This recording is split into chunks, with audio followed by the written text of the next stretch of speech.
crie dans le désert. Celui qui crie dans le désert. C'est la voix de celui qui crie à celui qui n'a rien. Celui qui crie à celui qui pense que Dieu ne lui a rien donné. Jean-Baptiste dit, moi on m'a envoyé pour vous dire que Dieu a donné à tout le monde. La foi qui te dit que Dieu fait pleuvoir sur les bons comme les méchants. Le méchant va chez le féticheur pour dire non, je vais réussir. Tu mon fils, moi je vais devenir riche. Toi tu n'auras pas besoin de dire ça. Dieu t'envoie pour toi tous les jours. Mais tu n'arrives pas à prendre. Alors la voix de celui qui crie dans le désert, c'est la voix de celui qui crie à celui qui pense n'avoir rien reçu de tout ce que Dieu a donné. Qu'est-ce que j'ai fait à Dieu? Pourquoi moi je suis malheureux? Pourquoi c'est nous on est malade? Nous on a fait quoi? Dieu ne se souvient même pas de nous. Quand on prie, on dirait qu'il ne nous entend pas. C'est vous le désert. Demande à ton frère, de quoi souffres-tu? Parce qu'en réalité, c'est vous le désert. Le désert, c'est où il n'y a rien. Quand vous êtes malade, alors papa, ça ne va pas, j'aime mourir aujourd'hui. Et puis papa répond, c'est un petit problème. Lui, il prend sa source là. Où? Il dit sa puissance où? Et puis c'est un petit problème pour lui. Papa, depuis que j'étais connu, ma vie a changé. Papa, quand je t'ai expliqué mon problème, en même temps, il y a une maman qui m'a appelé hier. Elle m'a appelé, elle m'a dit, papa, je vais te rencontrer. Et je lui ai dit, ah vraiment, je m'en vais retirer les livrets, donc je ne suis pas là. Je n'ai pas le temps. Mais c'est pourquoi?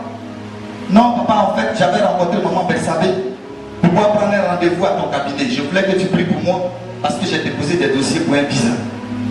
Mais à peine maman Belsabé m'a programmé pour le mardi, qu'à l'heure même où je te parle, mon visa vient de sortir. J'ai dit, mais qui est cet homme à qui je me confie? Il dit, je vais aller le voir seulement. Mon problème est réglé. Papa, il faut que je te voie pour te faire une offrande. Je suis dans la joie. J'ai dit à ma fille, tu ne pourras pas me voir. Mais retourne vers maman Belsabé et paye-lui l'offrande que tu as promis de donner au Seigneur. Je recevrai ton offrande. La paix soit avec toi. Plusieurs ont dit, papa, quand j'ai eu un problème que j'ai pensé à toi, mon problème s'est résolu. Pourquoi? Parce que la vérité n'a pas de limite. La vérité peut tarder à arriver, mais elle n'a pas de limite. On peut t'accuser du faux. C'est toi qui es pressé. Jésus dit, ne vous précipitez pas pour votre défense. Il ne faut pas te presser. C'est toi qui es pressé. La vérité finira par arriver tôt ou tard. Mais le temps n'existe pas chez Dieu. Donc tu arriveras, la vérité arrivera promptement. Alléluia. C'est pourquoi si tu m'entends, quand tu sais que tu as raison, ne te bats même pas pour ça. Amen. On se bat pour mentir. Qu'est-ce que je vais dire? Toi seul tu l'as dit, tu discutes de ton âme. Si on dit ça, non j'ai dit ça. Parce qu'ils vont dire ça, j'ai dit ça. Tu te trompes toi-même. La vérité ne se prépare pas. Je connais la vérité. Ne préparez quoi? Alléluia. Joseph connaissait la vérité, mais il était en prison. Il a pris son mal en patience. De la prison, dis à ton frère, il était le premier ministre d'Égypte. De la prison, on a menti sur lui, on l'a mis en prison. Il n'a pas parlé. Prison, s'il y a place pour dormir, il est dormi. Mais avant que Pharaon et Potiphar ne se rendent compte, c'est lui qu'on nommait le grand intendant des Égyptes. C'est ça. La vérité viendra à toi et la vérité t'affranchira.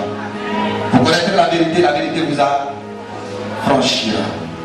C'est pourquoi, bien aimé, la marche selon l'esprit, je vais te dire que les paroles de Jean-Baptiste étaient ceci. Jean-Baptiste disait ces paroles que tu entends maintenant. Préparez le chemin du Seigneur. Le chemin du Seigneur. Le chemin de l'esprit. Le chemin du salut. Le chemin de la vérité. Tu viens t'affranchir de tes chaînes. Le chemin du Seigneur. As-tu préparé le chemin du Seigneur? Est-ce que tu as préparé ton chemin? Si tu ne savais pas comment se préparer le chemin du Seigneur, voici le chemin du Seigneur. Et soudain entrera dans son temple que tu es. Le Seigneur que tu attends. Le messager de l'alliance.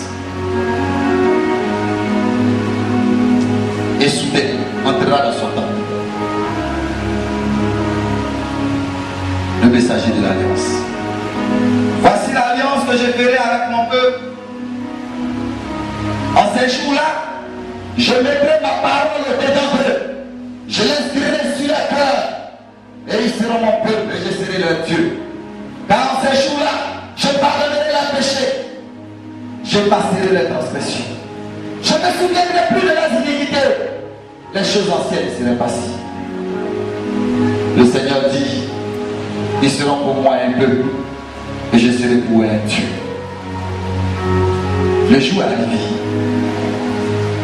Je ne sais pas quoi dire. Je ne sais pas quoi dire. Jésus dit, donnez-leur vous-même à manger. Je t'ai envoyé le repas. Dis à ton frère, il ne reste plus qu'à le servir. Tu vas te fatiguer. Prends un qui sert-toi. Maintenant, je vais t'apprendre à lui servir.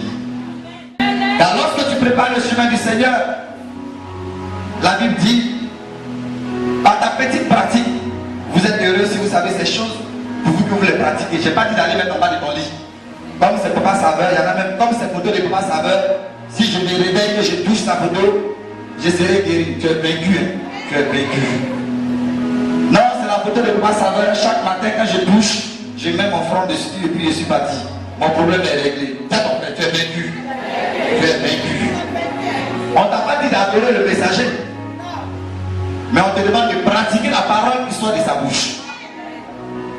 Si tu écoutes sa voix, et si tu fais tout ce que je te dirai, je serai l'ennemi de tes ennemis et l'adversaire de tes adversaires.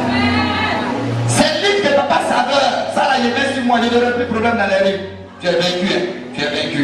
La Bible même on prend, et puis on attrape comme ça, 2 grosses Bibles, on a problème dans les rues. Alléluia. Vous êtes heureux si vous savez ces choses, pourvu que vous les. Alors nous avons besoin des hommes et des femmes de prière, de conviction, de vie. Attends-toi dans le nom de Jésus.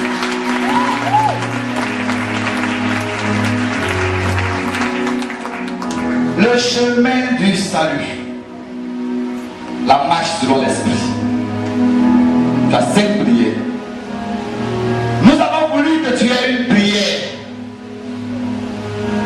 Très tôt le matin, au lever du jour. Et vous m'avez demandé pourquoi.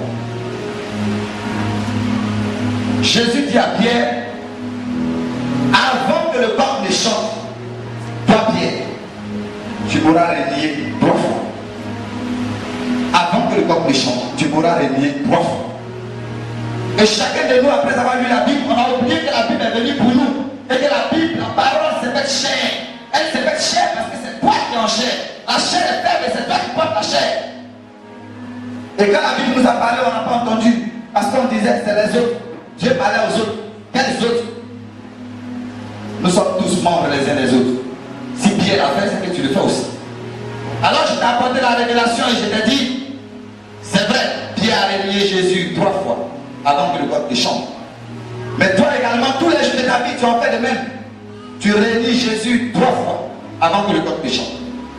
Très tôt le matin, vers les 4h-5h du matin, tu tournes dans ton lit. Tu tournes dans ton lit. Tu commences à avoir froid. Et quand tu ouvres les yeux, tu cherches ton drap et tu mets sur toi. Tu viens de renier Jésus 1 fois. Parce que tu n'as pas su que le petit froid qui venait de te prendre, tu n'as pas su que l'insomnie qui t'obligeait à tourner, c'est Jésus qui t'appelait. Car tu ne connais pas la voix de l'Esprit. Acclame Jésus. Tu as renié Jésus et tu as mis les bras sur toi, tu as dit j'ai sommeil là, matin la nuit là, matin bonheur là. Oui, c'est vrai.